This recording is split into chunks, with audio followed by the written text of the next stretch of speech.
And we're back. Welcome, Steve. We have a guest. We have two guests today, Vinny, and we have Austin for a hot second. I'm excited for this. Yeah, we got Austin with the flow. I've got way too much beard. Vinny with the... Oh, we got the power rankings, and we got the college equations. What would you call it? What would you call this? It's like a divine revelation. Okay. All right, fair. And first, we have the commish. Whenever the commish is here, it's a special day. It is a special day. And the commish wants a state of the league. Yeah. Just going to give my annual State of the League address. So, my fellow fantasy footballers, it's been a tumultuous offseason. There's a long period of silence. I know for many of us in our hearts and our minds, the silence become like screams. Will there be football again? What will fantasy football look like? We had a curveball before the season started. We have an unprecedented situation. We have a joint team. We've never seen that before. There were mixed opinions on if we should accept such an anomaly. Freak show, if you will. And yet, we've accepted it with open arms. After a rough start to week 1, we didn't know, where are we? Where are we going? Is there a future for us? Well, I'm happy to report that I think the state of the union of Lions Power 3 is stronger than ever. This great conference of fantasy football playing men continues and has never contained more, as we now have a kind of heinous, but we have 11 players. 11, yeah. 11 players, 10 if you just still count Johnny and Al as half of a man. And we've embraced this weird situation. You know, it's the year 2023, a lot of weird things going on, but people are ready to embrace an unprecedented situation. We do hope that in the future we'll come back to a standard 10-man league, but for now, we've got an old face back. Welcome yet again to Johnny. I think he's silenced the doubters in the last couple days about his participation level. I think that there's no fears to be had. I gave you my commissioner guarantee that he would be involved, okay? Just another reason to trust the commish. He's involved. This league is strong. Participation has never been stronger, okay? I was on a phone call the other day. I got off the phone call. There was 150 messages in the group me, okay? The league is active and alive. Johnny is an active member. I think that we owe him that, at least. Agreed. And here we go. 1 weekend, 12 more regular season weeks to go, and then the playoffs. Yes. I'm happy to be here yet again. And I'm happy to have you. Let's give a little claps around for the commish here. But yeah, no, I mean, Johnny, he's been active in the group me. It's a lot of promise going on here. It looks like, Johnny might be separating himself from Al a little bit this year, but it might be a 10-man league. But, hey, as long as we have participation, we're good. He's already trying to trade rape a bunch of people. So he's fitting in well. He's already made a trade. Yeah, he's already made a trade. I've been already trying to talk with him with trades, and he's not that much different than Alex. Him and I will never see eye to eye on any trades, but we're going to have fun every week just bashing it out. Oh, I mean, he sent some heresy, some of the stuff he sent to me. Oh, my gosh, yes. But, yeah, he's maybe a new pickle. Hey, well, actually, speaking of heresy, while we have 10 here real quick, Tim did try to send me a trade offer today involving a player that he then dropped like 30 minutes later. So that was a pickle move. I mean, I was not interested at all, but that was a pickle move. I wait at least 2 business days before I drop the player. I had proposed that before they announced that he had sprained his MCL. Oh, it's MCL. I didn't even realize that. Yep. Well, dang. Well, that makes CeeDee Lamb even better. So, good old trade. But yeah, so we want to hop right into the power rankings. Yeah. Everybody's been waiting for it. My gosh, the group chat. We'll try and see if we can figure out a way to make Wednesday work. Because if everybody wants that and it's kind of that in-between day, we can try. It's just sometimes tough. But we'll see. But yeah, we'll hop right into the master of the power rankings. There's a lot of divineness between Vinny and Austin when it comes to their particulars. It's all divinely inspired is what I'm starting to gather. Yep. There are many parts that make up the body, But yeah, we can go ahead and jump into it. So we had our preseason power rankings. We can now see where things moved a little bit after that first week, after we got to see our players come in. So as normal, we'll start off in kind of the last place, the number 10 spot.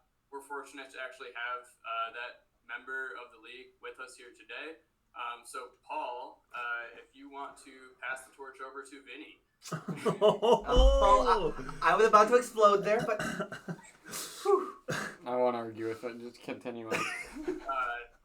We have a new last place in the power rankings here. Just a couple of notes on this team. One, it just seems like they're a little too RB heavy. I think you have 5 running backs currently, and I calculated half of a wide receiver and 0 tight ends. That's what you need to work towards. I think maybe more so than the Jets, possibly even more so than Aaron Rodgers himself. That injury hurt you more than anyone else. So that's kind of why I have you dropping back, even though you and Paul both lost as well. I have some things I want to say about my team. Should I wait? Just let Tim get through the rankings? No, you can go. We can hop in. Okay. Well, I do want to say, and I'm glad we have Tim present, because actually, here's the deal. I have never been more optimistic about my team. And I'll tell you why. Because every year, a number of things happen. Usually every year, I draft my team. I feel great about it. I get a high power rankings rating, usually, like in the top 3 or 4. And then I always beat Steve week 1, as we've established. I always win that game. And then what happens? I lose a bunch of games after that, and then have to crawl out of a hole, almost make the playoffs, barely don't make the playoffs. So this year, so far the opposite is happening. So I feel great about it because I drafted my team, and I thought, this team is ass. And I've never drafted a worse team. Okay? Then I come out the gate, I get a terrible power ranking rating that even dropped 1. I lose to Steve. So I think everything is trending in the right direction, because what also gives me confidence is that Austin thought Dan was the worst team in the league to start last year, and he won it. And I agreed with him.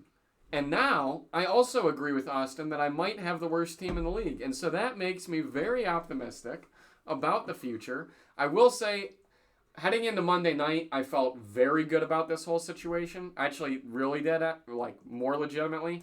But Austin's exactly right. Rodgers getting hurt. I drafted Garrett Wilson in the 2nd round, which I still think was a good pick at the time, under the assumption that he was the new Devonta Adams and that Rodgers was just going to throw to him only because that's what Rodgers does. And now that it's back to Zach Wilson, I think he'll be a top 20 receiver, but he's not going to be elite. And I have some other figuring out. I have some roster moves I need to make. But anyway, due to the theory of opposites, I love the trend, and I like the way that this is going. I also want to really, really quickly, last thing I'll say, Mark had put in a little shot question. I'm going to take every shot I can at Mark this podcast, and every shot will be taken. I actually saw him briefly in the flesh last night. I told him, I'm coming for you. Okay. But he put in a little question about how bad is Vinny's team. Well, bitch, I actually outscored you this week by 0.1. We were the worst 2 teams other than the Al Johnny team, but I outscored him. So there we go. The problem with your thing is that you're saying you're the worst team. Dan thought he was never the worst team. So there's already a little difference. Yeah, that's true. Cool. Any comments, Paul, Steve, on Vinny, or move on to the next one? I love the graphic. That's my comment. Well, Vinny, give you a little bit of ammunition against Mark there, because he is actually the next one in the... I'm a little confused by his team name, to be honest. Coaches Poll champ. I don't know how he thinks that he won last year about the Coaches Poll, but I gave him this image of TCU, because they used to be one of those teams like Boise that was like, oh, we would have won if it was the BCS ranking, and then they obviously just got clapped by Georgia. So that's the image there. Notes on his team is, 1, I know where he's at. I basically had his team, but the better version last year, and I didn't win the championship. Relying on Josh Allen and Josh Allen and Kelsey. I had Eckler. He kind of has a Monraz that same place there. So I think he's going to have a good team, especially when they're all healthy, and if they don't have a week like they did last week. But he just has no one else on that team, and I just, as of now, Josh Allen and Kelsey aren't playing well, so I just have him kind of in the back of the league here for now. I agree. Yeah. Well, I can lend some insight into his name, Tim, which is that Mark lives in a place of delusion and irrationality. So if it doesn't make sense, it makes sense. Okay. So the 2022 threw me off. Yeah. Last year? Delusion and irrationality. Just continue. Well, because we just did like this coaches poll thing, so I thought he meant like the coaches poll we just did, but then it says 2022. I just feel like he's lost a few screws. I don't know. It's inexplicable. Yeah. Sorry. I think more than a few. What happens when you move to Iowa? IQ immediately dropped like 15 points. He immediately started loving cornfields. Next up here we do have Paul. Oh So Paul is I love that. towards the back of the power rankings, but honestly, like moving up 2 spots, which I didn't update the trend on this slide, but moving up 2 spots in the power rankings after a loss is generally pretty good. It's mostly due to the upgrade in your team name. Tua was a big piece to pick up this week. But beyond that, I feel like your team did actually kind of overcome some of the question marks that I had. Like, is Bajan legit? Is Calvin really going to be back? And I think the answer to that was yes. There's still a few other question marks on your team, namely tight end and wide receiver depth. But definitely, I think took some strides forward, even though he did take the L this week. I'm happy with that ranking, Austin. We're a team on the rise. Also, kind of want to do a little bit of history here. When I won the championship, there was a common denominator. That's happening this year. 2, actually. I lost the first week, and I have Calvin Ridley. Those are the 2 things I'm going to carry through the whole year. I got some great waiver pickups. And, I mean, Bijan and Tua, we're going to go to the moon. So, 8 this week, 2 next week. We'll see. Cling on to that. I don't need to cling on. We're blasting off.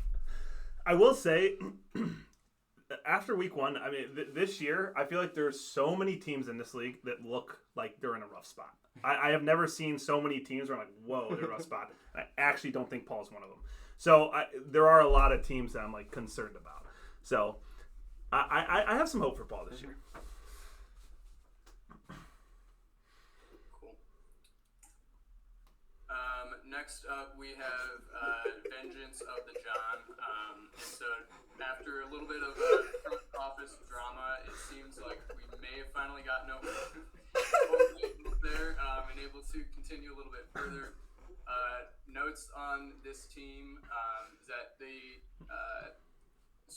kind of made this updated it after the trade today. Like, they honestly had one of the best wide receiver cores in the league. They just didn't have a single running back that was worth having on their roster. After the trade today, they now have Aaron Jones. They have at least someone in there. And so I do think that this team has the talent to be good. It's just kind of a matter of will they actually manage the team in order to get there. Okay. Excellent graphic, Tim. Love it. And why is Mark speaking for this team? Like, it actually annoys me. I see him in chat. He's like, no, not a good trade. We don't accept Hey, it. no, you know what? Mark and I, this is the one spot I can come together with Mark, okay? We have helped bridge the union, not only of the 2 of them, but to the rest of the league to make this doable, to avoid a disastrous situation that others had proposed, have a weird team-managed league, other things like that. So Mark and I have done the peacemaking necessary. I will commend Mark for stepping up there, but in no other area will I commend him. Well, I just see. I feel like he just speaks poison, you know. And I feel like I don't know if he's going to end up controlling. I feel like there's an agenda, and I don't know where it is. Okay. I kind of have that fear too. The peacemaking I'm fine with, and I can give Mark praise for that. But like, when I got on the phone today to discuss this trade, and Mark was also on the call, I was like, this just does not seem right. You said that. I was like, no way. That's hilarious. So my main question is when or if Al and Johnny win this year, is there going to be asterisk by it? Like Mark's name up there too? Like a helper? That's the only way he's ever going to win? He wants to be attached to a championship. Yeah. Somehow he knows he can never win it as a special consultant. Honestly, if that's he's a team analyst. I respect it. I have such little faith in this trio that I'm okay with that as long as he's part of the losing when they get to it. So that when Mark doesn't make the playoffs, we count it as him not making it 1.5 times. Yeah, not just once. Yeah. Nice. All right. Next up here we have Undefeated by Lukey. This might come categorically false name, or no, he is one of them. Yeah. Might come as a surprise to people because he did win. He put up big numbers this week, and I have him actually dropping a spot. He did have the J.K. Dobbins injury, which is a big hit to his running back room, and I think that being a big hit to his running back room also brought up the point that the fact that J.K. Dobbins is a starting running back in your running back room anyways is also a problem. If Tyreek didn't score 45 points this week, he would have lost the pickle, and we would have a totally different narrative going on here. So I see a lot of issues on Luke's team. And so even though, again, he got that win, I think it was a little lucky and kind of dropped him here. I'm debating saying something here. So I'm going to say it, dude. Fuck you. Paul called me Sunday during the games, okay? And my team was struggling early on, and his team was booming. And he goes, do you know if there's someone else I can do the podcast with that's not a terrible fantasy player? And then it so happens the next 2 hours unfold where Tyreek goes off and gets 45. He's going to lose. I end up having a decent week of winning. And he didn't answer my calls. So. I'm the very broken man Sunday night. I don't know even when that could have been, because there was not a moment in our game, Steve, in which I thought that I was going to win. You looked really good before the 4 o'clock games, I thought. No, I was in a terrible spot. I don't know when it was. I think he was looking. I thought he thought my team was a different team or something. You know what? Maybe I thought it was Alex's team and Alex and Johnny's team. Oh yeah, that might have been. Last note I have on Luke's team before moving on to the next one is just that the other big struggle point that he has is his team name. Just very uncreative. I tried to think of something funny to put on the screen. Just absolutely nothing. Gotta have a better team name here. I agree. I think there's a few names. There's a few names that are a little off. Actually, me and Paul were talking about doing like a power rankings for team names. We thought that might be kind of fun, but we're gonna talk about that for a future pod. I like it. Real quickly, I'll interject real quick. I made a trade with Luke this week. We'll talk about more on trades, but my name was actually the only reason why I did it was probably because of the name. I'm gonna be honest. So stupid, actually. Hey. That's a pretty sweet name. It's a cool name. You have Dak. I don't understand it. All right, we'll get on. Next one here is Kim Jong Cup. This was another one that actually went down a bit after a win, but not necessarily because of anything wrong with Paul, or anything wrong with Josh. Just some of the other teams kind of passed him up there. And actually, this was another typo. Josh lost this week to me, so that's why he went down. Mm-hmm. So yeah, Josh has a really good team. We'll get into the coaches poll at the end of this too, and a lot of people have him very high. But my notes against him are just that I try to really be unbiased when I make these rankings. He has all the players that I just personally hate. Like I hate having Fields that can't throw the ball. I hate having wide receiver 2s, as in like Devontae and T. Higgins as your wide receiver 1. I hate Buffalo running backs. Like, it's just the perfect storm of things that I think make terrible fantasy players. So that's kind of why, even though I'm trying to be non-biased, I just cannot rate him any higher. Yeah, and I kind of have the same feel as you, because after the draft, I was like, Josh might have the worst team in the league. Because I remember looking at it and just hating the whole thing. And it was no bias. Not that I hate him, and I just, hope he never wins another game. But the funniest thing about this slide to me is that all the letters, it's just Chinese letters. Like, I don't know why that's so funny. Well, that is actually translated from the... Oh, that's awesome. Amazing. Well done, Tim.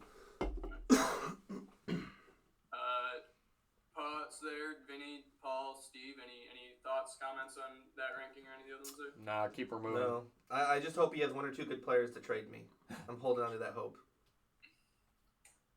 All right. Next here we have Dan's Laporta Potty going for number 2. As we talked about, trying to not be biased, I feel like this is a good case to prove that I'm not, because I definitely had to swallow some pride in moving Dan up in the rankings. Ranked him bad last year, ranked him bad this year. I think he answered a lot of those question marks in week 1. Looks like Brees really is back. He's not injured anymore. He kind of is that player. Laporta looks like he's a legitimate starting tight end, so like he does have a good starting lineup.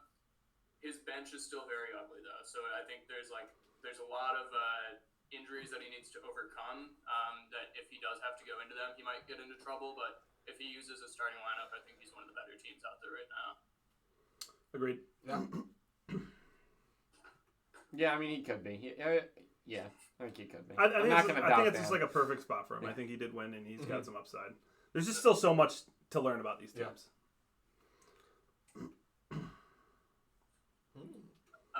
Next we have wide receiver university in Paul Florzak. I think this is going to be one of the most consistent teams of this year. So not like super high scoring every week, but I think probably just going to always have a pretty good output. He's true to his name of wide receiver university, like easily the best wide receiver stack out there with Jefferson, Olave, Keenan Allen. I like his running backs. He's got Debo on the bench too. Yeah. Yeah, that's pretty wild. Yeah. Incredible. And even with that, I like his running backs too. Like I think Javonte and Joe Mixon are going to have a pretty good year, so I think he's going to be towards the top throughout the whole season here. Yeah, I think he's solid. I think the thing with both of these teams is it's one of these things where it's like, would the narrative be? They both had pretty low scores, both Dan and Paul, and like they would have lost to a number of teams this week, and would the narrative be different on them? I don't know. Yeah. But I think that I agree with your assessment that he's solid. He'll be consistent. Yeah, I'd say his team isn't one that's going to typically have like big point weeks. But I think with 3 receivers, you're just a lot more consistent. So you'll beat out the Pickles and the Johnnies and stuff. But no, the people who score just little bit average or below average, like consistently. Sweet. I don't. Next up here we have Steve, the end of the Friday. That is a great graphic. Josh looks like kind of like a crazed serial killer. Like I could see him on that's like American Psycho shit right there. And then Steve, that's like the most pixelated. That looks like it was taken on like a laptop camera in like 2004 or something like that, like a screenshot. It might have been taken from a flip phone because that is a very old photo, I think. So Steve, I guess, has just made it his mission not necessarily to win the league, but just to beat out Josh. Seems like he'll be able to do it. Pretty good looking team so far. Looks like Deshaun was a good pick. Running backs are unquestionably the best running back group in the league, I would say. Wide receivers didn't show out as you would hope in week 1, but I still am kind of a believer in Amari Cooper and in DK. One bad mark is Kyle Pitts. That's probably going to be the worst pick on your team. He's just in an absolute wasteland of talent in Atlanta there, but I feel like the rest of your team might be able to get over that and keep him afloat there. I disagree. Pitts is still going to be good. I still have faith. I'll never lose faith in Pitts. I agree with Steve's ranking. I think he should be number 2, and I think that his team is much better than mine, but I do not think he has unquestionably the best running back room. I think mine would be questionably as good. I have CMC, Gibbs, Madison, your son. My son. And I think Kyron Williams, who I actually think is going to have a pretty big year, actually. All right, well, it's official. He has Kyron Williams, so he's got a better running back group. I mean, CMC is, I think, going to be he could be the number 1 running back. True. Gibbs, I think, is going to get better and better as the season goes on. Could easily have a top 10 finish. And Madison, I think, could easily have a top 20 finish. They were using him. He had a Dalvin Cook usage rate on. So I think he's going to basically be like Dalvin Cook for the Vikings. We'll see. We'll see. I think he's got a bad matchup tonight, but yeah. Tonight will be selling for Madison, I think. Are you starting him? Yeah, I am, but I've been going back and forth between your son, but I think your son's going to sit again. Okay, that's fair. I think really the only thing I have on this here is I think 2 with great for Steve. I think he had a great team, but honestly, I think that's the ceiling. With the jargon he's been spinning about Pitts, we all know Pitts is garbage. Pitts plays for a garbage team. There's only one player on that team that's any good, any really worth drafting, and I got him. So, congratulations for 2, but stay well, that way. Here's the thing. That's why I'm not worried about Pitts. Kelsey's injured for a while. Mark Andrews has been struggling with this injury. Mm-hmm. So tight ends are just a shit show in the whole league. Yeah. And he somehow still got like 6-7 points when he had 0 the whole game. I mean, Cole Kmet, my tight end, got me 9. And that was the number 6 tight end. Like, at first, I'm like, do I need to be... And then I'm like, no, this is just who tight ends are. Like, he's a middle-of-the-pack starting tight end now. It's like... And, I mean, my kicker... I'm the best kicker in the league. Best kicker. Yeah. Tyler Bass. I'm just going to keep posting him randomly in GroupMe. But no, I agree. Yeah, doink in a 50-yarder. Best kicker in the league. We can talk about best running back room later, but I don't agree with that. But All right. All right. messed up here. Another typo. That should be a big old number 1 next to my name there. Number 1 in the league was number 2 last week. Put up 170 points. Granted, 35 of them were for my defense, but even without that, still the highest scoring team in the league this week. I think that my trade also really upped my starting value. Obviously, it brings a little concern to the depth of my running back room, but I feel like now that I have that, I easily have the best starting lineup in the actual league and just can't get injured now. Yeah, and I mean, this week was down scoring for fantasy in general. Yeah. I mean, we usually are in the 125, 120 range as average. The average, excluding Austin, was basically just over 100. Yeah. You scored 112, and that was what, third? Fourth? Just barely. They were like one. I think it's the the extension of the preseason, basically, because that's kind of the narrative anyway, is that a lot of these teams don't play the starters in the preseason now, and you do see it. It does not look like NFL football week 1 right now. No. Yeah. A lot of resting starters, a lot of snap counts, yeah. Austin, how's it feel to be number 1 right now in your own power rankings here? I mean, it's valid. 170 somehow in this week of scoring. And nobody, I think, disagrees with that. I think we all. Yeah. We all knew it was coming. No, there is someone that disagrees. We'll get into the coaches poll in a second. What ranked me as 7? Mark? It has to be Mark. It's literally gotta be Mark. To your question, Steven, I now understand the worry that everyone else has in the league when I rank them number 1, because I just feel like I've cursed myself now. That is true. The Tim curse of number 1 usually hits hard. There's rarely a number 1 2 weeks in a row. So, I think you did this typo on purpose, because when we look at this, you're not number 1. You saved yourself. I'm a little mad about that. Ah, you bastard. Yeah. He's trying to gain favor with the fantasy gods. Let's see what you're doing there. It works. We'll see if it works. All right. Last thing that we have just in terms of rankings is bringing up that coaches poll. So on the left-hand side is the power rankings that I built out. Coaches poll was kind of a combination. Only 7 people put in their votes, but combination of what everyone else thought. They were pretty similar for the most part, like maybe people moving up like 1 or 2 spots. I think the biggest differences were, who was it? Things like Luke and Josh, I think, were some of the biggest. Oh, no, sorry, Paul Florzak was the biggest difference there. So I'm a lot higher on Paul than most other people. Well, and then Al and Johnny being 7th in yours and 10th in the coaches poll. Yeah, but that was always going to happen. I mean, Austin's looking at their team at face value, and after scoring 67, everybody was going to put him last. Like, that's a start. I'm sure there wasn't a single person who didn't put John last. No, actually, there were quite a few that had Vince last. I'm coming. I forgot. I'm coming. You have some enemies. All right, cool. We should do this coaches poll thing every week. This is kind of cool. We got to get everyone to actually... Also, I did get not last. I didn't even vote. I forgot to vote in the coaches poll, so... Okay. Eliminator and coaches poll. We're getting to a spot now. All right. Well, any wrapping up comments about it? We got anything to say? I definitely. I mean, I think you're spot on. I don't know why. So why exactly did you put John 7? You think their team actually has some upside? Like, is it Aaron Jones or? Yeah, I do. I even thought that they were I had them ranked 6 at the preseason power rankings. So I think there's a lot of talent on that team. I think it's just a matter of managing it.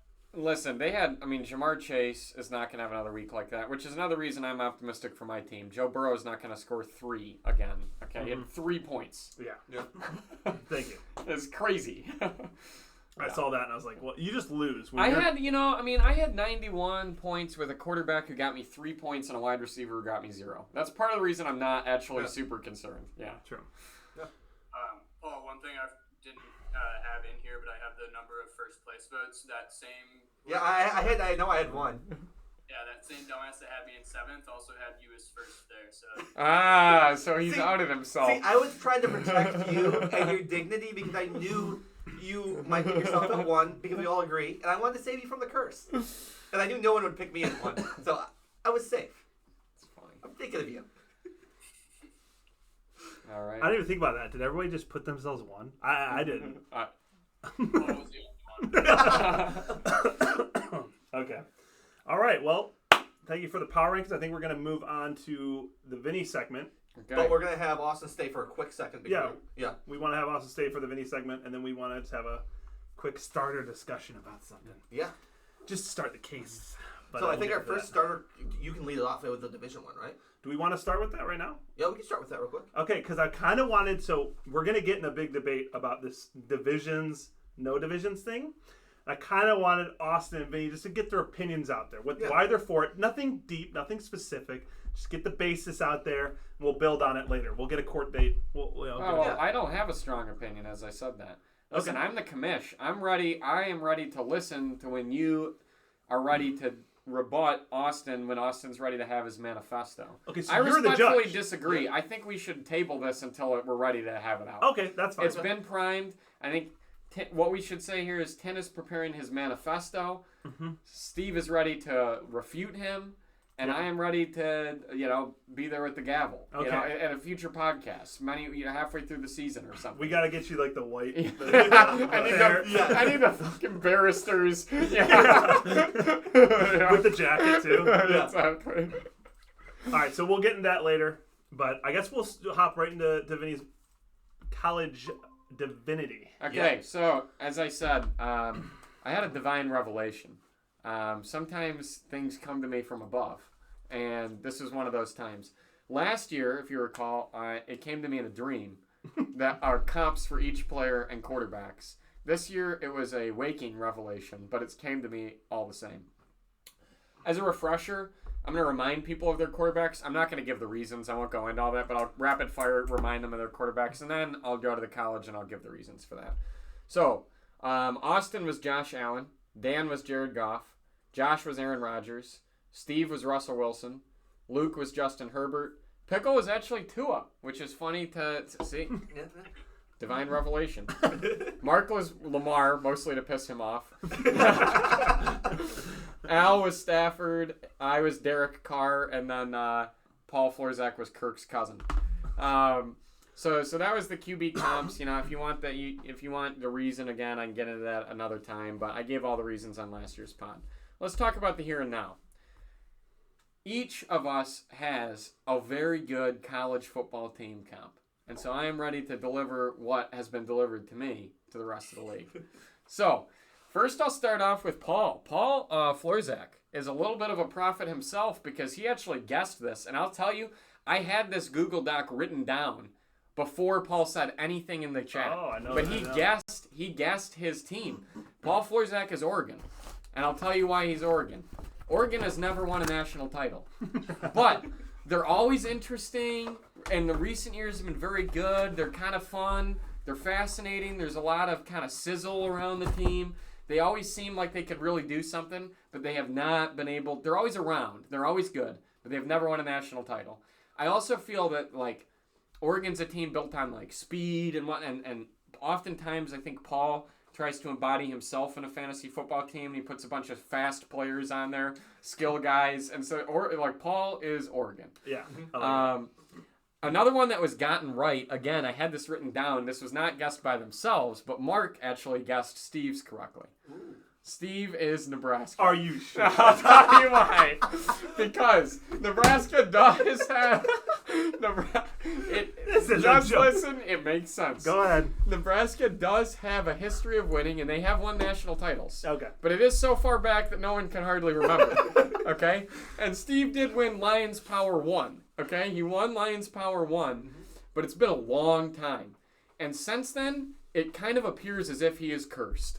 And honestly, it kind of appears as if the Nebraska football team is cursed. Mm-hmm. I'll tell you what, they cannot close close games. And the amount of, I think we've all had bad beats and bad losses, and I think I might even put myself second to Steve in this, but the amount of times Steve has lost by less than a point, or something as crazy has happened that really screws him over, or he has the second most points for, but he has 5 losses inexplicably. Yep. It's he feels cursed. Everybody thinks he's going to be good. He has this winning past, but it's long ago that no one, teenagers wouldn't even remember it. Yeah. And, he won a long time ago, and he's been cursed ever since. So he's Nebraska. I guess Nebraska is so depressing because it's that means there's no hope for the future. Nebraska sucks, and they're going to stay Let me be clear. These do not predict the future. They only tell the present and the past. Okay?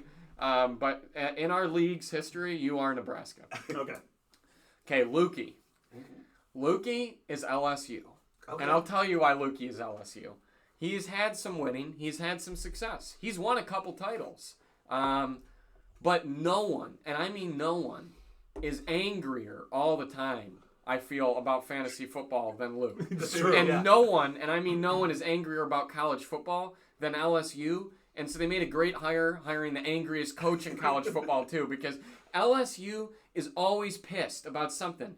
They fire national championship winning coaches like 2 years later. Yeah. And then they of course hire the small little Irish guy who's always angry, and Brian Kelly. And it's a very angry team culture. It's a very angry school. Luke, I swear every other comment he puts in the group chat is like, fuck this. And he's even had expletives in his team name before, like just basically like, fuck fantasy football. That's true, actually. He's been successful, he's always kind of dangerous, but he's always angry, and that is why Luke is LSU. That's brilliant. That is brilliant. Austin, 10. 10 is Oklahoma. I'll tell you why 10 is Oklahoma, okay? Again, a storied program, a program that has won a national title. But in recent years, and this is more so like manifesting the Lincoln Riley, Oklahoma. Okay, it's more so manifesting Lincoln Riley, Oklahoma. But like they look unbelievable in the regular season, unstoppable offense. And then it comes to the playoffs, and Oklahoma has like laid an egg in the playoffs like 3 times. And that's what always happens to 10. He looks like this unbelievable scoring juggernaut, and then he gets to the playoffs and he can't quite get it done. But again, a program that's won national titles, 10 has won. They have a storied history. They get to the playoffs a lot. And Oklahoma's always exciting in the regular season, like you said. And I was just talking to Paul literally like a few days ago, and I said, we were talking about like random things. We're like, Austin's for sure the best regular season player in our league. Mm-hmm. And again, I don't exactly know how they'll be, with Brett Venables, but like under Lincoln Riley, Oklahoma was always exciting and fun in the regular season, high scoring. Oh yeah. So 10 is Oklahoma. Okay, Josh, another one people may have seen coming, and I think it fits for more ways than one. Josh is Bama. Yep. Okay, mm-hmm. Josh has won 3 titles. Okay, Josh is the Nick Saban of our league. Yep. He's won 3 titles. We love to hate him. We hate to love him. Yep. We hate to love to hate him. And I'll tell you what, he has had a Bama dynasty, but much as Steve's name says, and what Texas just showed the other day, it's over. It's over for Bama. It's over for Josh. Now, he's still going to be a solid team. Bama will probably win 9-10 games this season, but they're not winning the title. And neither is Josh. Yeah. But he is the Nick Saban of our league, and he's been solid for a long time. I'll tell you, too, I put money on Texas, money line. I knew they would win that game. I knew that dynasty was over, just like Steve knows that Josh's is over. Yeah. So. Quick interjection on that one there, Vinny, because it also does correlate to even last year's prediction, in that Josh's team tore his Achilles. Oh, that's a great point. It's a great point. That was amazing. Yep, absolutely true. Absolutely true. And Josh did have a little bit of a disappointing year last year, as did Bama, even though he has been historically, the Bama. So Josh is the Bama. Okay, Dan, and sorry, Paul, but Dan is Big Blue. That's fair. Dan is Michigan. That's fair. I'll tell you why, for a number of reasons. One, the Homer picks. Nobody picks Detroit Lions Michigan players like Dan. So it's 100%. Fitting that he is the Michigan team. Mm-hmm. Dan also has an old school mentality. Dan is a father of 4. He's a dad type. He has Jim Harbaugh energy. Dan is the kind of fundamentals. The other thing about Dan, he likes, as we've talked about in the past, he kind of likes the established names. He likes the old guard type of players, and he likes to play the old guard way. But he's also exploded the last couple seasons, and to where he kind of thought, oh, Dan, Dan kind of does his thing. But then all of a sudden, last year, I'd say Michigan kind of put people on notice before they crapped the bed against TCU. Yeah. And Dan won the league. And, he put people on notice. And it was like, look, you can win the old school way with a little sizzle in there. Yeah. And so I think Dan is Michigan. I will say Dan's team this year is a little different. He actually didn't go with the he still picked 2 Lions, and he reached for both of them. Okay, true. But he picked both of them way too early. Yeah. He picked Montgomery probably rounds before Montgomery was gonna get picked. Yeah. And who is the other one? Oh, Laporta. His name. Yeah, exactly. He picked him like way early. Yeah, he still did some damn things. Okay, me. Now people might think this is self-gratifying, but it's just true. No. I am Notre Dame. Yep. And here's why. Not quite as in the far distant future or past as Steve, but almost was my last national title, much like Notre Dame's. Built on history, long time ago. It's been a long time since I've won. I won Lions Power 2. Hardly anyone can remember that either. There's an air of arrogance. There's an air of superiority. There's always kind of some discussion of, are they back? Is this happening? I show flashes. I do things that get people's attention. But at the end of the day, just haven't gotten it done in a long time. Yeah. So I think that, again, I've got a Notre Dame last name. It's in my blood. But I have manifested Notre Dame in our fantasy football league. Haven't won since 1988. Equivalence, basically. That's the last national title Notre Dame won, and mine was Lions Power 2. So, different millennium, different fantasy football format, arrogance, superiority, not getting it done, academic standards, Notre Dame. Pickle. Pickle is Sam Houston. And I'll tell you why Pickle is Sam Houston. Because the first thing Pickle always points to is his championship. Well, guess what? I looked it up. In the year that you won the championship in our league, Sam Houston won the FCS National Championship. Okay? So, Sam Houston is also a champion, but they're an FCS team, as is Pickle. So, Pickle is Sam Houston. So, all I have to say to that is, how do you all feel that you lost to an FCS team? You didn't just lose a game. Hey, we hate it, but we acknowledge it was to an FCS team. I will say, I was thinking about all these teams you're picking, I'm like, they all crush Nebraska. But I think I got punked. So Pickle, Sam Houston. Now we come to Mark. Mark is Utah. Why is Mark Utah? Well, Mark, that's another big-time Division I program that has what? Never won a national title. Okay, Utah has never won a national title. And to be honest, I do feel with Utah, it's always a little more hype than they end up delivering. Everybody kind of thinks it might be Utah's year in the last 5-6 years. Is Utah going to deliver this and deliver that? I mean, they did win the Pac-12 last year. They were able to beat USC. But they're never going to go all the way. Utah's never going to win the national title. And Mark is never going to win the national title. And then you add in the flair of, the white Mormons in Utah who are a little bit racist. And Mark is a little bit racist. That is actually brilliant. Yep. So Mark is Utah. Now, I'll say this. I did not, when this divine revelation came, I'm giving the divine revelation to Al specifically, though it a little bit encompasses Johnny too, and I'll explain that, but it's mostly for Al. Al's Clemson. Here's why. Okay, he inherited this team from Johnny, who was irrelevant for years. Well, people forget, before 2010, Clemson was an irrelevant college football program their entire history. Then all of a sudden, brief stint of dynasty, brief stint of being up there with Alabama for the best team in college football. So in comes Al, Dabo Swinney. He wins 2 titles in 3 years to start off. He has this little brief dynasty stint. And then, Dabo won't embrace NIL. He won't embrace the transfer portal. Al has kind of distanced himself from the game. Just had a really disappointing year last year, as so did Clemson. Now we have joint things going on. We don't know what's happening over there. Brought in another manager. And it looks like the dynasty's over. So Al's Clemson. And then also we look at week 1, we're like, what happened? Yeah, exactly. We look at week 1, we say, wow, that was a turd. And what happened to Clemson? 28-7. So, listen, to Al and Johnny, they can turn it around. I actually think Clemson could still be a 10-win team this year. I really do. And they could still be a very good team this year. But right now, things aren't looking good. It looks like the brief dynasty came and went. Yeah. So there's the college football comps. That's brilliant. I didn't expect them to correlate so well. The history of the program with the history. It's actually very well done. It has to be divine. That's actually too on point. Yeah, my shrug or my sigh when you mentioned Oklahoma for me was not out of not out of disagreement. It was out of the pain that I realized that that's true. I still think there's a better team out there in Nebraska for me. We'll get over it. I won't get over it for a bit. That one just hurt. Sometimes the truth hurts. Yeah.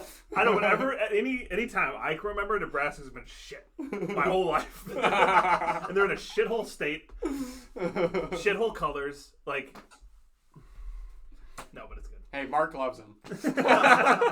I was hoping you'd make Mark Iowa.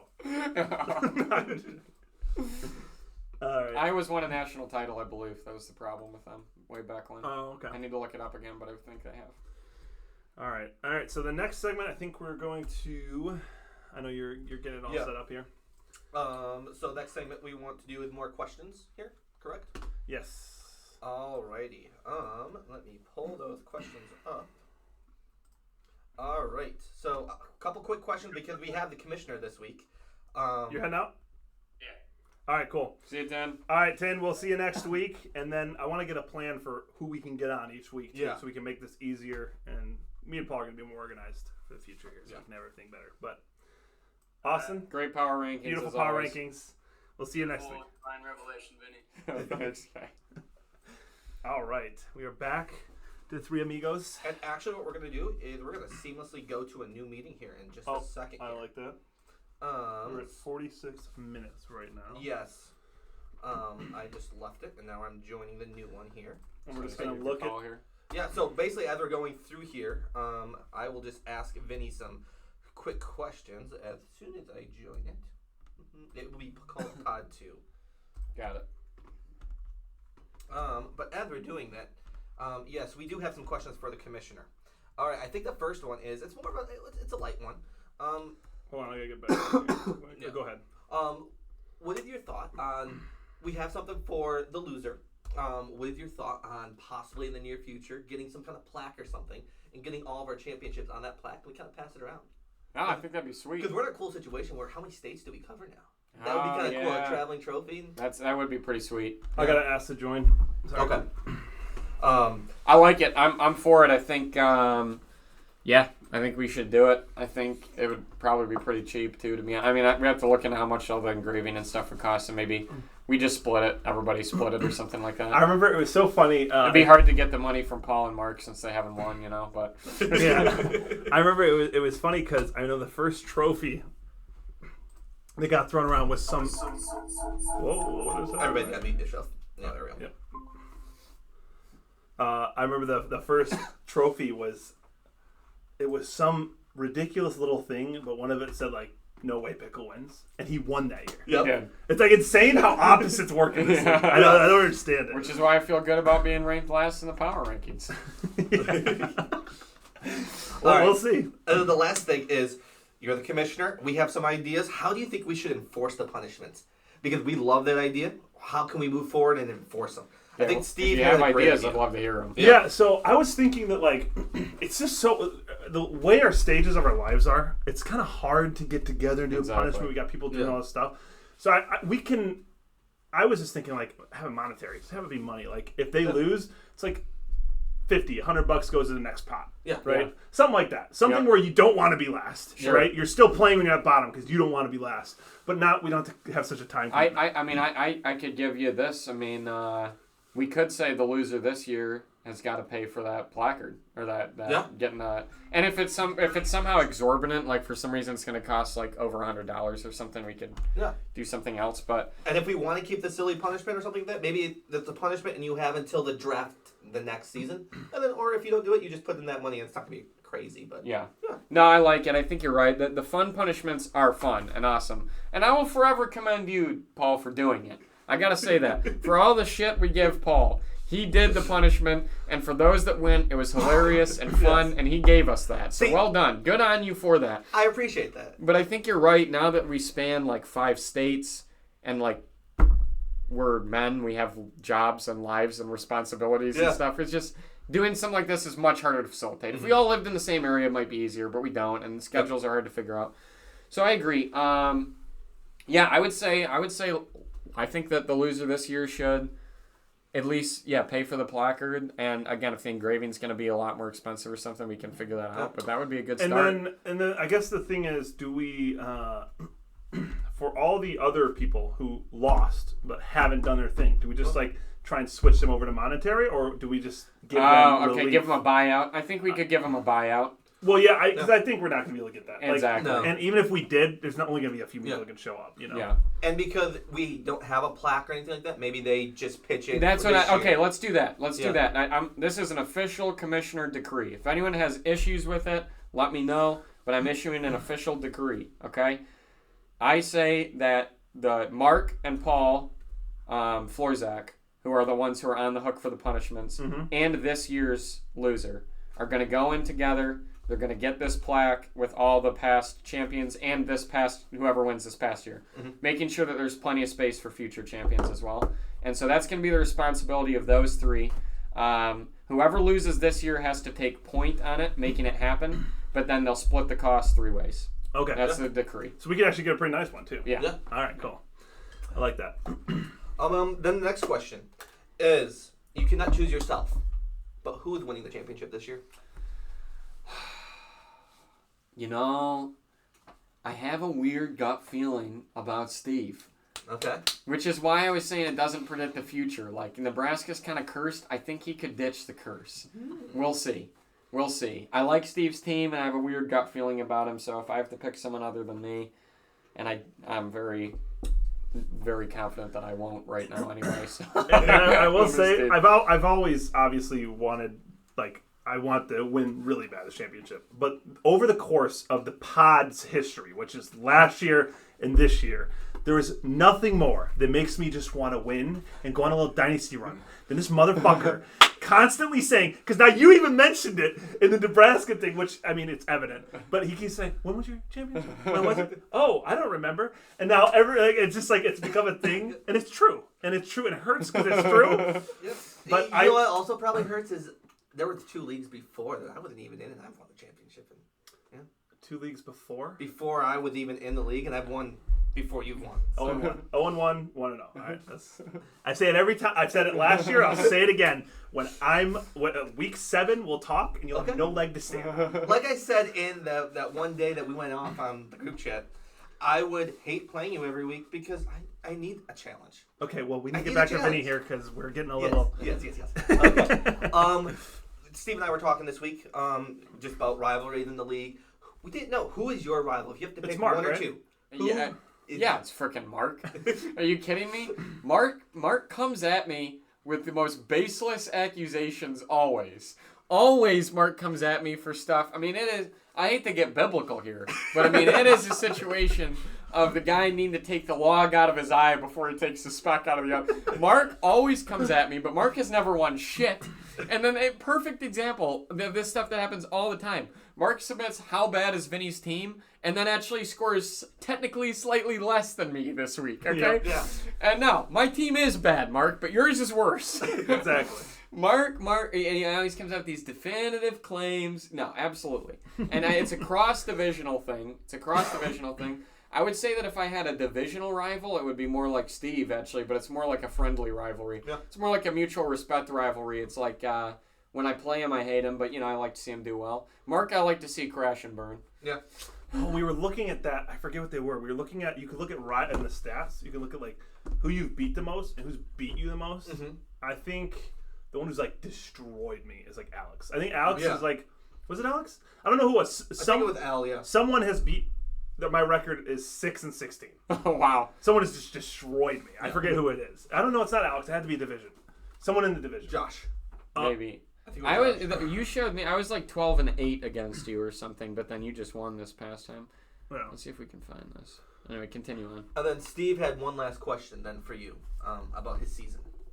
Honestly, I think this is the most important question here. I have it right here, Steve. Oh, about yeah. Oh, okay. Yeah. This is important. No, well, that was I was gonna say, how does it feel to draft the worst team in the league? Because I was actually looking at your team and you got some issues going on. But honestly, as I look through, that's why I said that at the start. There are several teams that's like, dude, Mark's team is.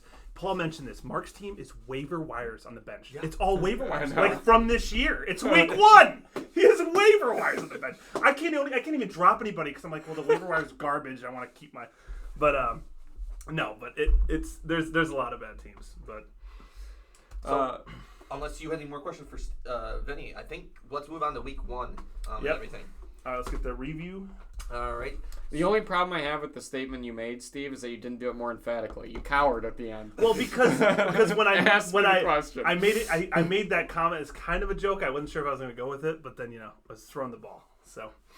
Oh wow! And as we're talking here, I see Tim in the chat. Puka came and Puka went, who I was relying on this week. Should have accepted my trade deal. Oh no! What happened? Apparently, an oblique injury, sat out Thursday. We'll see. Maybe he'll play. Maybe he won't. Anyway. I was relying on him. I might have to start Drake London again. My team might be effed. Or you could get Gabe Davis and Jerry Jeudy. Yeah, Gabe Davis and Jerry Jeudy are. But they would give me no end of headaches of which loser do I start each week who might give me 10 points or maybe can do more. Fair. But yeah, I'm pretty confident. People are gonna come to me. They're gonna need running backs. I've already gotten a lot of interest on a couple. We'll see. All right, so let's get into this because we are running. There is a lot. I think we just breeze through this here. So kind of just looking at this here, what are some of our overreactions? What teams are really bad and are going to stay bad? We kind of talked about it a little bit with Austin, but anything pop out to you guys? Well, I mean, we can click on the games too. Yeah, I mean, this is okay right now. I would say that there were a few people that got lucky, like Receiver University. Paul Florzak obviously got lucky playing against Mark, here, because there was Paul who lost and Josh who lost, who almost got 120 each. Yeah. And these boys were just battling it out here. But yeah, I can't believe what happened with Josh Allen. Did you guys watch that game? Did Josh Allen get some Jets? I watched the first half. Okay, I've never seen a guy more rattled. I was actually dude. He looks like a head case right now, and I mean he's led the league in turnovers the last couple years. I don't think he's trying in a good direction. It was everything. Like when he had to run, he was like. And then just jump into a group of people. I'm like, what is he doing? That was the weirdest. No, but he did like a few times. I was just like, Yeah, I feel like we mostly covered it with 10. As always, there's some teams that get lucky based off matchups. 10 definitely went off. It's week 1. It's really hard to know what to take from it. Yeah. And the thing is, there really wasn't any close matches except for the Paul Florzak one. Other ones were pretty distant. Me and Vinny had some really unfortunate things where if his QB scores normal points and he gets a receiver that scores normal, it's a really close game. But somehow his quarterback scored 3 points. I knew I was winning from that. You can't win when your quarterback scores 5 or less points. No, especially when it's a top tier one that you're relying on. It's like Joe Burrow. I'm supposed to get points from Joe Burrow. Yeah, and a lot. Yeah. But yeah, I mean it's pretty cut and dry. Yeah. Week 1. No close games, like I said. Not a lot to talk about. There was really no close games. Dan, he had that year. What is it? 3 years ago, where he had the lowest points for and got into the playoffs, and he's trying to start a case now with 100 points and getting a win, but the fraud lives on. He does. Dan always says he's a defensive team. It's so good. So I guess then we can go to Steve. Brought up a stat that I was very happy to see. But we're gonna be tracking because there's been a lot of talk about divisions and different things. What each division scored each week, and we'll keep track of that. Now, we want to bear in mind that this week we had a team that didn't do the best on our division, in my division. So take that with a grain of salt. You guys had a defense that went out for 45 or 35. So you see that, guys? He's in defense mode because he's skewed. Worried about his division because he knows they're the inferior division. Because we're gonna add up stats for every points of all the divisions. We're just gonna keep seeing who wins, how that goes out, and also one thing we noted. Is Paul, I'm sorry, I'm just leaking over here. If you smell something vile, that was me. Good. Anyway. So both divisions played each other, and there was one outlier, and that outlier was Alex and Dan. Yep. So we're also going to mark the records of East versus West. So right now it's 0-1 for the East, and right now it's 605.24 for the East in total points to 508.64. So it's about 100, but that's with Austin scoring 169 and Vengeance scoring 67, which is a legit 100. So that's all the points are right there. Yeah. So everything else was really even. Okay. So it's actually an even week if you take those two discrepancies out. Yep. But so the West, yes, they're 1-0. Yes, they have more points, but we're the East. Okay, the East. Don't worry about it. We're coming for you. Yeah. I think the next thing that we want to talk about real quickly. Little brother division. Oh, I don't like that.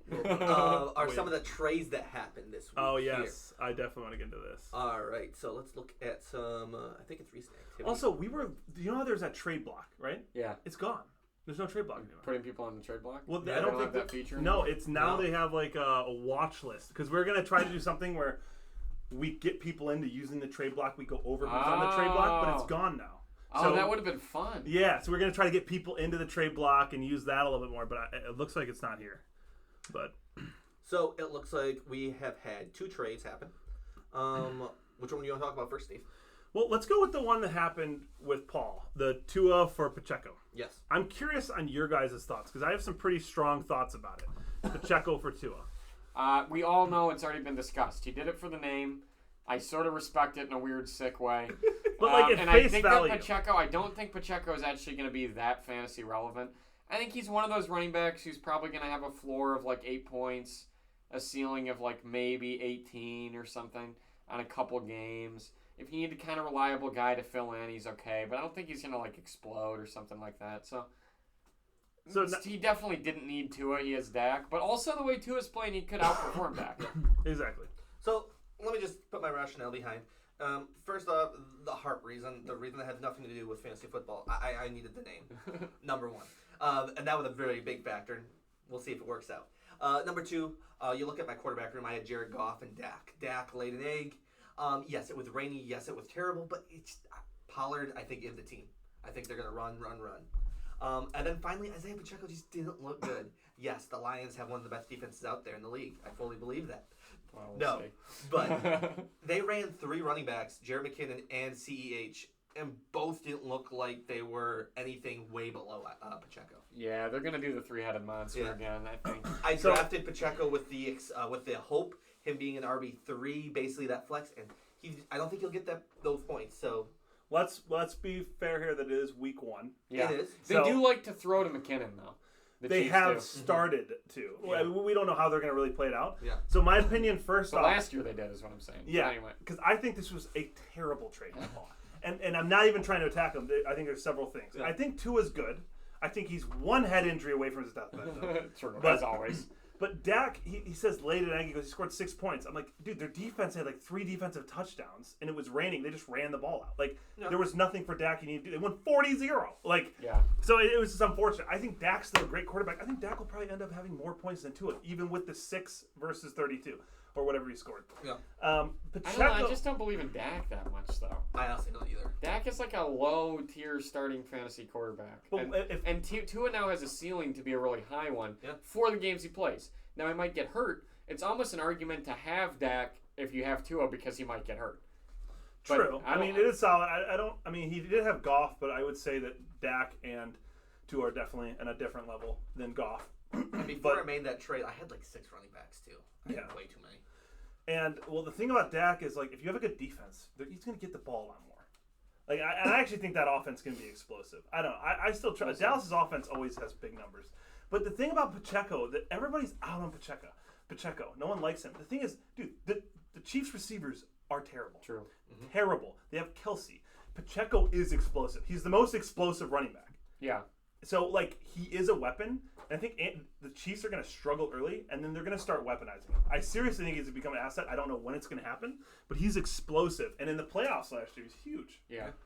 But I actually think Pacheco's pretty good. But we'll see. And then we'll go into the trade that happened just today, or was pushed through today. CD Lamb for Aaron Jones. What are your guys' thoughts? So when I saw this, okay, so is Aaron Jones going to play this week? Yeah, I don't know. So my one holdup is the hamstring injury. Johnny's very bullish that he says that they pulled him out as more of a precaution and that he's fine. We'll see. I don't know if he's playing this week. I think that if we assume that he misses, we'll say minimal time. Let's say he misses 1 game. Yeah. A hammy can bother a running back for a whole season. That's my only concern. But let's say that he's healthy. I think it's a good trade for both teams with a slight win to Johnny and Al, actually. That's what I think. Because Aaron Jones is a game-changing running back from the standpoint of change of pace, hits the hole. He has so many receptions. The thing about it is he's one of those receiving backs, that they don't just dump it off to him. He runs routes. He's like a running back /receiver. You know what I mean? And so he can be a game changer. And I think to Paul's point, I think that the Cowboys are going to be a run-heavy, play-action kind of type team. Mm-hmm. Now, the CD will get his deep shots, but you worry about CD being a boom-or-bust type guy. If Aaron Jones is healthy, I think he's steadier. But I think it was good for both teams. But, again, the big asterisk is the hammy. I don't know what's up with the hammy, but we'll see. I mean, if Aaron Jones plays this week, I would say Aaron Jones is more valuable because I think Chicago sucks, but they used him everywhere on the field. Everywhere on the field. And he was in all the time in the pistol. They were running this pistol a lot where he was getting a bunch of different looks. I was like, okay, Aaron Jones looks pretty good. But I am big on CD. I think it's like a really even trade, actually. Yeah, I do too. I don't know. I think CD is going to be a monster because I actually do believe in the Cowboys. Play action they've never been a play action type. That's like a Kirk Cousins. Like No. I think that they are going to pound the rock and they're going to throw when they need to because they've realized when they throw the ball too many times, you put too much on Dak's shoulders, that's when they lose. I actually do think they're going to rebrand their identity a little bit because Dak is very good if he has a great run game. But when he has to be the guy is when he forces things and he starts making mistakes. Mm-hmm. He plays like A-, B+ football when they run the ball well, and when they decide to throw the ball 40 times, he plays like C- football. Mm-hmm. Yeah, we'll see. So what do you think he's going to be like kind of like a 250 yards kind of guy? Yeah. I still think he's going to get like over 300 every game. I still think. Well, we'll see. We'll see. It's week 1. Hard to tell. My opinion was it was very fair until this afternoon. I think CD will be good because he's the only receiver really at Dallas right now. Cooks is out for possibly Cooks being how out. long? I forgot about that. Really that is big. Aaron Jones had that injury, and I don't know if you guys knew this, but Aaron Jones was being shopped around with Rodgers to be sold. The Packers don't love Aaron Jones. So A.J. Dillon, I think, is the true number 1 running back in Green Bay. We're bringing that back. It's not only factually incorrect, like if you just look at all of the numbers and the carries and the snap and the usage rates, but also when you watch the games, Jones looks so much better than Dillon. Like Dillon is a serviceable running back who will like get the yards he's supposed to and hit the hole, whatever. Jones is explosive. He's a weapon. You know, like he's somebody defenses fear. Dillon is like an average NFL running back. And I'm pretty sure he had like this super embarrassing drop during that game, which just showed like his hands are terrible.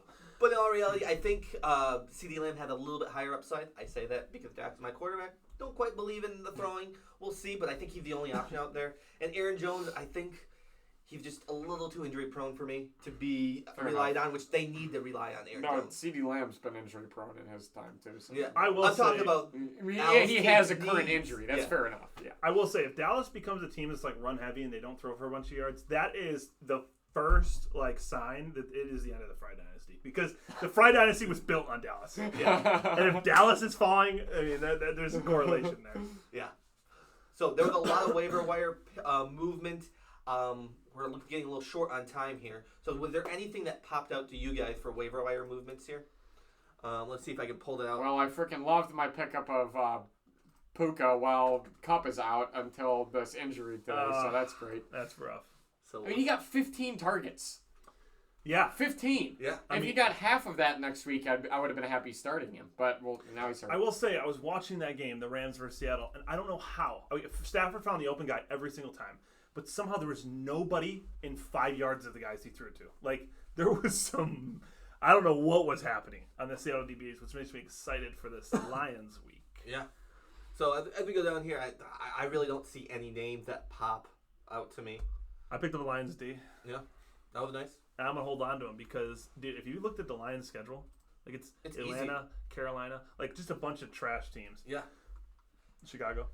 Okay, I'm glad he was there. I just made a nice little pickup while we spoke, actually.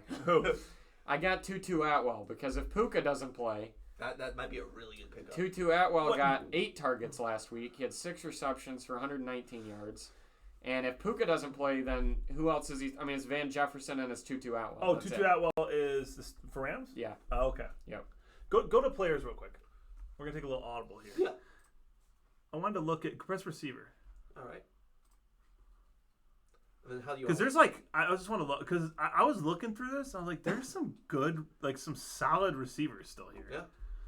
Like Mooney. Mooney kind of jumps out. Actually, I think Chicago might use him quite a bit this year. Well, what about isn't Van Jefferson? Is he not? Is he free? Oh, I no, mean, he's there. he didn't really.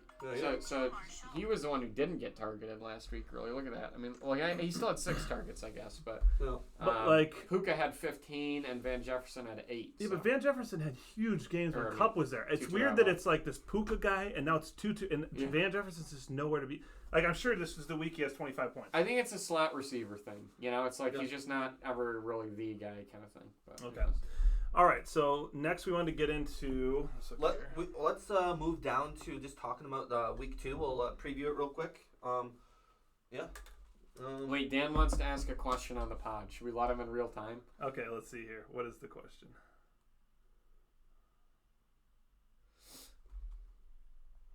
Yeah, you get that going. All right, what were you saying, Paul? Do we want to go with the Dan question real quick? Well, it's coming in, you know. Okay, so I think we'll just start with the games here. We can go top down. Who you think is going to win? Any movements you think should happen here? Let's hear it. Steve, the first one here is Tua with me versus Mark. Yeah, let's try to make these rapid fire. Yeah. Okay. Let's try. Okay. Yeah. Really so, I think this is going to be a big bounce back week for Josh Allen. It kind of has to be. I actually think Mark's going to win this. I think there's all of his players are going to have some big bounce back weeks. Why is Kelsey playing this week? Yeah, he potentially. They're saying that he might. Yeah. Oh well, if he plays, you're totally done. But yeah, I believe in Mark this week. Okay. Vince. I can't. This is probably 2 teams that I would choose to lose to anyone else. Okay, fair. Pickle, I'm going with you. Screw Thank Mark. you. Pickle's winning this one based on heart alone.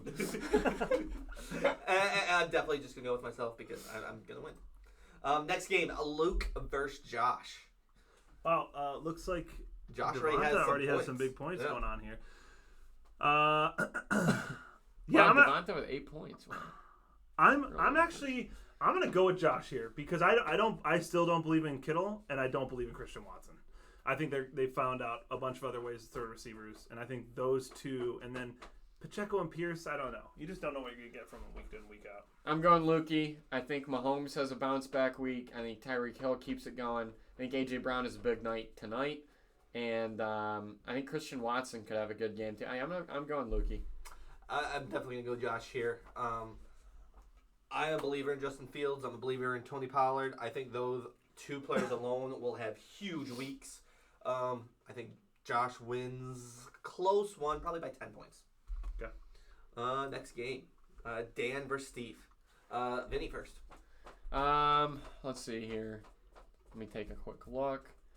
Yeah, I gotta go Steve. It's a deeper team. I love you, Dan. I just think it's a better team. I don't like relying on an Indianapolis wide receiver. Montgomery, I think, as the season goes on, is going to have less and less of a role. He still could have a big one this week. We'll see. I think it's Steve. We'll see. I personally like Breece Hall. I would love to pick I just can't. Steve had this far superior team. I like Breece Hall, too. I've always been a supporter of Dan picking Breece Hall. I think he's having a great year. It's just you can't win the game with only Breece. And he's got Chubb. He's got Hurts. Let's not say it's only Breece, but... Yeah. And I've just got him way down at the tight end position, so this is not even close here. I'm assuming you're picking yourself here, Steve? Yeah, of course. No one's going to pick against themselves. All right, Johnny Alex versus Paul. I'm going to say this is the classic. This is a classic receiver just going to get enough points to beat the team that can't score points. So I think it's going to be a shit show, low scoring, a defensive battle, like Dan says, and I think it's receiver. I'm going Paul. I go Paul too. Same thing. Have the receivers. I think his defense is a little bit better. Yes, they played Dallas, but I think Chicago's going to run over Tim. I'm going to go Paul, but closer than the experts think, as Lee Corso would say. And I hope that Jamar Chase has a bounce back week for my sake. Joe Burrow's sake. Then the last game, Austin versus Vinny. Looking at the game here, I'm sorry, Vince. I love Diggs. I tried hard to get Diggs today. I love ETN. I think Austin just wins it. He has balance all the way down through. If Garrett Wilson can catch dying ducks, you might have a chance, but I don't think he'll be given that chance. I'm taking Vinny here. I think the key point in this matchup is if Darren Waller scores serious points for a tight end, I think Vinny's in trouble. Yeah. But I think Gibbs is going to show some pop this week. I think he's going to get a touchdown. Definitely putting that in a parlay somewhere. And Garrett Wilson, even though Garrett Wilson has Zach Wilson, I think Garrett Wilson's still going to be good. I mean, remember, he was still the offensive rookie of the year last year with Zach Wilson throwing him the ball. And he is so good. He really is. He would have been the next Devontae and maybe better. I loved that pick, and now it's just an okay huge pick. on him. But you see the catch he made? Incredible talent. And I think Drake London, he's still an end zone target. Ritter just has to learn how to throw the ball. Yeah. I think he will step up. But I'll go with me just for team positivity, but I might think Austin is going to win. No, Vinny with the rookie mistake here, having Alexander Madison start in the flex. That is a rookie mistake. That is actually a rookie mistake, and that's my bad. I mean, obviously. It shouldn't... Well, no, actually, I forgot I actually thought about this, and it doesn't matter because there's basically no way that I will start a receiver in the flex. Well, and I was shocked. I didn't want to say... Because it's going to be Ramondre. If CMC or Gibbs is hurt in a practice, it'll be Ramondre that replaces them. Yeah. So. No. And hopefully it works out for you, but I cannot believe you didn't start Ramondre this week. I mean, Philadelphia is the scariest team to go out. I know. But I'm a little, I'll admit, well, I don't want to say what I'm scared about for Ramondre. I'm going to keep my team secrets, but. Okay. Well, I don't know. Early in this, I think that as the season goes on, it'll be Ramondre's team. But I think early in the season, he's kind of in a carry share with Zeke, and I just don't know how it's going to work out. And if Zeke is going to get the goal line touches, and I don't know. Yep. Where it looks like Madison is the guy who's going to get all the touches in Minnesota. Thursday night is scary. Eagles defense is scary. But if there's a goal line carry, it should go to Madison. So I'm like, I don't know. We'll see. That's why you should just trade me Ramondre, because my son deserves respect. He doesn't deserve a bench spot. Funny thing is, I drafted Ramondre like 2 rounds before Madison. I always liked Madison better. I just knew it wouldn't go as high. So one thing that we're actually going to be more diligent on the pod this year is we're going to actually track those picks that we just did with Vinny. And then we're also going to track these. We're going to do 5 other picks from real NFL games and kind of compile it. And we'll have a running total. We'll have a graphic or something like that next week showing how many Vinny got right, how many we all got right. And let's see if somebody can dethrone them because we only have 3 names up on that graphic. It's going to be Steve and I and the best guest pickers. So. Yeah, and this is our last segment of the day here. So we're just going to go through this and we'll wrap things up. But Steve. Well, the game's already going on, but I'm taking Philly with the 6.5. I just do not trust in this Vikings team. I cannot believe they lost to the Baker. Yeah, and I'm gonna go Philly as well. Primetime Kirk, Philly. Yep. All right, let's start at the bottom here. Vinny, Seahawks, Lions. Gotta go with the Lions. Give it to them. I think we're going to win by a touchdown.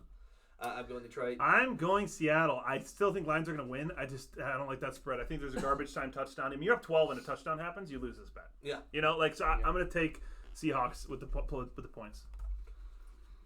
All right, then we're going to go down to Las Vegas, Buffalo. That one was tough for me. I personally don't know about Buffalo. I'm going to go Vegas just because I think with Josh Jacobs, they're going to run all over. Yeah, I'm going to go Vegas line as well. That 8.5 is a lot of points, and there's some question marks in Buffalo right now. Yeah, Buffalo gets the win. They're not going to go 0-2, but they're not covering an 8.5-point spread, I don't think. Yeah, give me Las Vegas. Yeah. And then we have Miami Patriots. Steve. I'm actually taking Patriots +3. I actually think the Patriots are going to win this game. You think this is crazy. Outright. Wow. I'm saying outright they're going to win this game because I actually think the Patriots have something going. They had a slow start. Everybody has a slow start. Mm-hmm. I believe in the Patriots. I believe in Juju. Okay. My team name is Tua. We're fully behind Miami. Miami's winning this game. I think Miami comes down to earth a little bit. I don't like taking road favorites in the NFL. Give me the Pats. Okay. And all of these are lines. We're not doing money line. We're just doing all the spreads. Yep. All right, and then the last one is going to be the Chargers-Titans. That one was another really tough one. I had the Chargers quarterback in one of my other leagues, hoping he comes out. Herbert. We're going with Chargers. Yeah, this is so hard for me, but since it's in Tennessee, I'm going to take the Titans. Since it's such an abysmal defense from the Chargers, they've got some mistakes. Henry gets going. It's going to be a tough day. They might even lose, but I'm going to take the 3. I think the Chargers will win a 1 or 2 point game. But again, I don't like road favorites in the NFL. Give me the Titans. All right. And that's all the picks. Yeah. We'll see you next week to see who wins and everything like that. But yeah, so we're gonna want to do a segment. So basically, we're gonna pick 5 games, and then each person who comes on is gonna go, and we're just gonna compare. We'll have stats and see how it goes. But so that's all we got today. I think we're gonna get some plans for the pod, and me and Paul want to get some really cool graphics, some really kind of go a little deeper on this thing. It's been really busy for us, but we want to get some cool things going. Also, you guys have any suggestions about like a cool segment, a cool thing to do, or whatever, throw it at us, because even if we don't like it, it might help us think of something else that's cool. And that's another thing we want to do is we also want to be a little bit more interactive with you guys this year. The group chat with Poppin'. Let's include that with the podcast. We'll send out random questions and stuff like that. I guess the last thing I want to say is thanks, Vinny, for coming. Always great to have the commission on the first one of the year. So. And I'll say something because I want Vinny to have the last word, have the commission have the last word. Yeah. I will want to say, Johnny, if you're listening, welcome to the league, dude. Yes. I'm excited. If you're active, we love you. That's all we want. We just want people in, having a good time, and I'm going to look forward to playing you. But, Vinny, it's your floor. Thank you, gentlemen. I serve at the pleasure of the league. All right, boys. See you till next week.